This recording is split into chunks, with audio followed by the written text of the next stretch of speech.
verses 1 to 9. And this is Paul writing to a church. Now I would remind you, brothers, of the gospel I preached to you, which you received, in which you stand, and by which you are being saved, if you hold fast to the word I preached to you, unless you believed in vain. For I delivered to you as of first importance what I also received, that Christ died for our sins in accordance with the Scriptures, that he was buried, that he was raised on the third day in accordance with the Scriptures, and that he appeared to Cephas, then to the 12. Then he appeared to more than 500 brothers at one time, most of whom are still alive, though some have fallen asleep. Falling asleep just means that they have died. Then he appeared to James, and then to all the apostles. Last of all, as to one untimely born, he appeared also to me. For I am the least of the apostles, unworthy to be called an apostle, because I persecuted the church of God. See, Paul has just listed out key evidences, key things key things that can ground the story of Jesus and the account of the resurrection historically. And the way I want to view this, I want to look at it, is almost the same way as people do in a court case. They have witnesses, they look at witness accounts. There's juries sometimes. There's direct evidence and there's circumstantial evidence.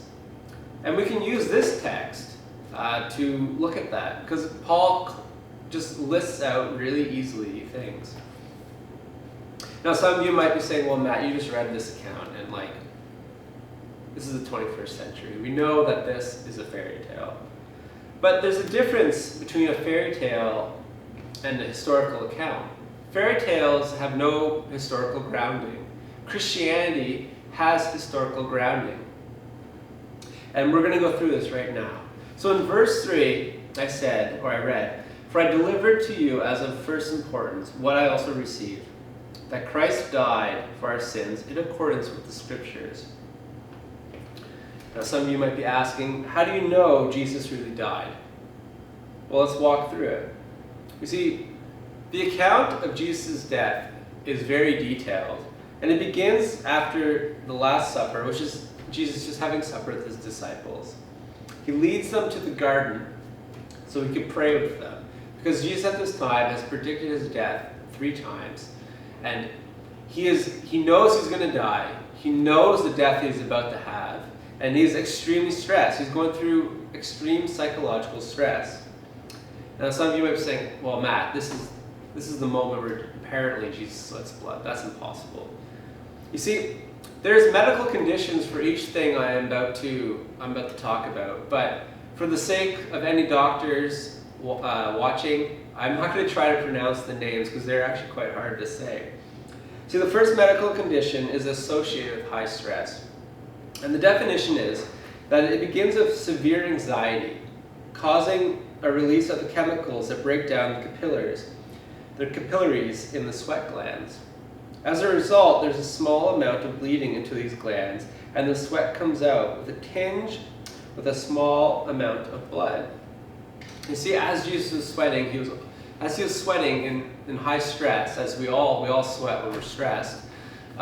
It was so bad that this condition happened to him, that his sweat began to become tinged with blood. And this is accounted for in the gospel accounts.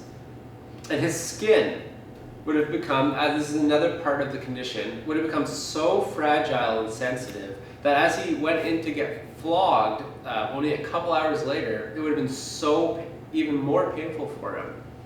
And that's the next account that's written in the Gospels, that Jesus was flogged by the Romans. And this flogging account, what would have happened is this Roman style of whipping was he would have received 39 lashes. The whip that the Roman soldier would have used would have been leather and had bones in it to rip the flesh. This is a historical thing. It is there's drawings of this account. There's many accounts of the floggings which happened to Roman prisoners.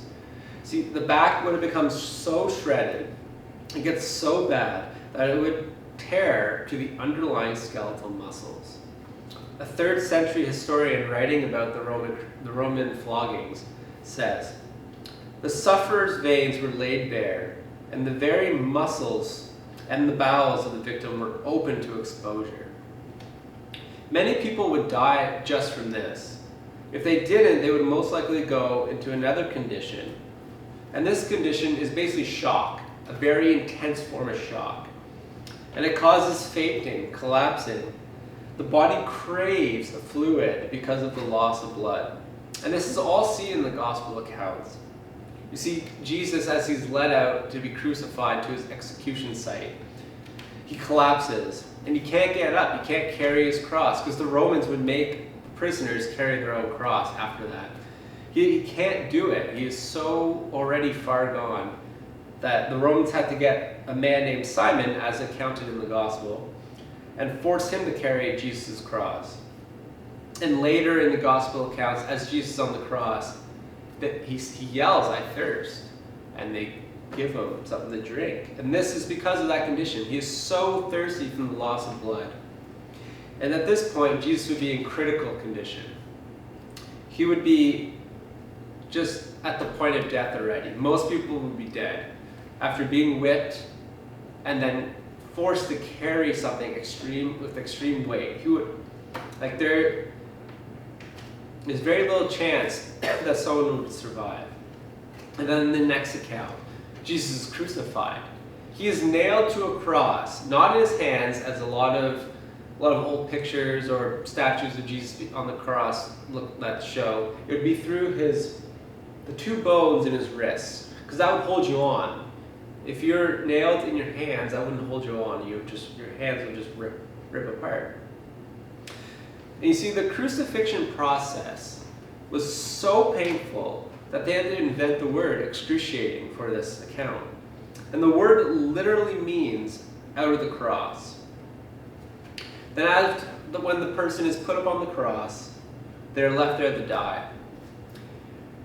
And what is happening to the person is that because they're being hung like this, they can't breathe properly. So every single time they want to breathe, they want to take a breath, they have to pull up on the nails that's in their wrists and their feet to get one breath.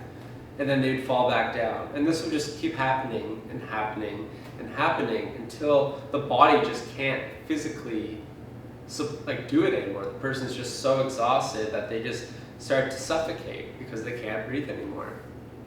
And what happens is the heart becomes so erratic, it starts pumping so fast that the person almost normally would have gone into cardiac arrest before suffocating. And this is another medical condition. The heart and the lungs would begin to fill with fluid.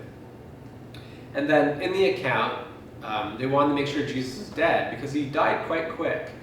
The Roman soldier thrusted a spear into Jesus' side. It would have pierced his lung and then pierced his heart, which caused a flow of water and blood to come out. That is a very known fact that when you die, the blood and the water begin to separate. And this is what happened to Jesus. There's no doubt at this point that Jesus died. There's no walking away from this. And there's a theory that Jesus maybe just fainted on the cross and he survived it all, and then he escaped the tomb and got out and then appeared to his disciples. I think anyone would say that if they saw someone who claimed to be God, come limping up to them, probably couldn't even walk if had just had nails through them. Would someone really believe in that person as being a god? I don't think so. I personally wouldn't. I'm sure you wouldn't either. No one would follow someone who looked like that. And as we continue, Paul talks about Jesus being buried. Jesus was buried in a tomb, and that tomb became empty. Now, some of you might be asking, well, how can you prove that Jesus was buried in that tomb? You see, 1 Corinthians 15 is the earliest account that we have of Jesus, written account of Jesus' death and resurrection. This this would have been written around 20 years after Jesus' death. So this is a very grounded account of Jesus' death on the cross. And this text states that he was buried, and the Gospels back this up. And if you try to discredit this account, that Jesus died and was buried, you would have to discredit many other historical documents that historians have said happened, because the evidence, all the written accounts, there's so much of it that there is more than many other main historical things that happen in this world that is in history books. There is more evidence for the death and resurrection of Jesus than many other things. There's more evidence that Jesus is alive than there was of Plato. Now, some of you might also be saying, could this be the wrong tomb? You see, the Jews, the Romans, and the Christians all knew which tomb Jesus was buried at. There's guards outside of it, as in the gospel accounts. This would have been very public knowledge. And another thing, Jesus' followers were Jewish people, and they would have wanted to bury him properly, as all Jewish people of that time took burying people very seriously. So they would have known where Jesus was, because as of the accounts, the women came to put perfume on Jesus' body. That is a very grounded thing that Jewish people did. And they did this because in a year's time, they would come back and take the bones and put it in a jar. So they really wanted to make sure they knew where Jesus' body was laying. But having an empty tomb doesn't mean much for a resurrection. There needs to be evidence of Jesus being raised from the dead. And Paul states it. He says, and that he appeared to Cephas, then to the 12. Then he appeared to more than 500 brothers at one time, most of whom are still alive, though some have fallen asleep. You see, Jesus appeared to people. There's the people who die and are buried don't appear to people. To that amount of people, it just wouldn't happen. You see, Jesus appearing to the disciples, to the apostles, to the 500, makes for witnesses, for people writing the accounts. And some of you might be saying, well, you know, Matt, those Gospels, they're all the accounts are different. Everything seems a little bit out of skew. But you see, when they're in a court case, taking witnesses' accounts, if every single witness had the exact same story for what has happened, down to the minuscule detail, no one would believe it. They would throw that out because they would just say, well, the people talked together beforehand. You see, it makes complete sense that the gospel accounts they seem a bit different, but the overall thought is the same. It was about Jesus' death, Jesus' life, Jesus' death, Jesus' resurrection, Jesus appearing to the disciples and to people. That is the main thrust through all the gospel accounts. They're all the same thought. So it's very compelling, the evidence of that. And then some of you might be saying, well, Matt, they clearly just hallucinated. This is just a big hallucination. Well, it is impossible for everyone to have the same hallucination. It is impossible. People who are alive could have challenged what Paul was saying, what the other people who believed were saying. They could have said, well, that didn't happen. That's a wrong account. But everyone had the same account. Everyone agreed with what happened. And have you noticed how it says, according to the scriptures? How when I read this, it said that? You see, the accounts of Jesus' death and resurrection were written about hundreds of years earlier in the books of the prophets in the Old Testament. And he also appeared to skeptical people. He appeared to James, his brother, and his brother did not believe him before he died and raised. You see, his brother thought he was a lunatic. And then after this, one of his brothers' epistles is in the Bible. because he so drastically changed. His life so quickly changed after this, after seeing Jesus. And some of you might be saying, well, these are just fishermen. These are just uneducated people. They're easy to deceive. Well, Paul was a Pharisee, highly educated. He was like almost ahead of his times, as some people would say.